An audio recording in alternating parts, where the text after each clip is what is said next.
Binaca అనేది భారతదేశ rocket brain అని చెప్పొచ్చు. ఇది శాటిలైట్స్ కి రాడార్ నెట్వర్క్స్ కి అనుసంధానంగా పనిచేస్తుంది. ఈ బినాకా అనేది మల్టిపుల్ టార్గెట్స్ ని ఒకేసారి ఛేదించగలిగే సిస్టమ్ దీంట్లో ఉంది.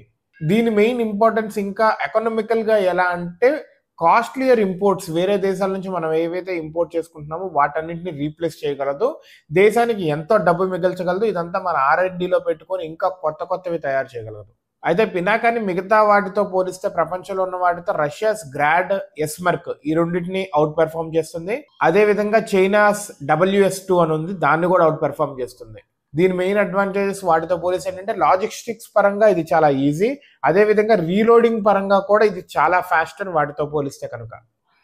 అయితే దీని అడ్వాంటేజెస్ మనం ఎక్కడ డిప్లాయ్ చేయొచ్చు అంటే LOC దగ్గర డిప్లాయ్ చేయొచ్చు, LAC దగ్గర డిప్లాయ్ చేయొచ్చు, 2 చోట్ల డిప్లాయ్ చేయొచ్చు. అదే విధంగా మన భారతదేశ ఆర్మీస్ బాగా నమ్మకం కలిగిన మిసైల్ సిస్టమ్ ఇది. ఎటువంటి కొండల్లో అయినా డెజర్ట్స్ లో అయినా కానీ డిప్లాయ్ చేయొచ్చు. భారతదేశం ఇలాంటి కొత్త వెపనరీస్ కొత్త కనిపెడుతుంది, ప్రపంచానికి కూడా అందించబోతున్నాం. మనం ఇంపోర్ట్స్ నుంచి ఎక్స్పోర్ట్ దిశగా వెళ్ళబోతున్నాము. భారతదేశం ఇంకా ఎంతో స్ట్రాంగ్ గా అవ్వబోతుంది. ఎకనామికల్లీ, ఇంటెలెక్చువల్లీ, ఆర్మీ పరంగా, అన్ని పరాలుగా భారతదేశ సత్తా ఏంటో ప్రపంచానికి చూపిద్దాం.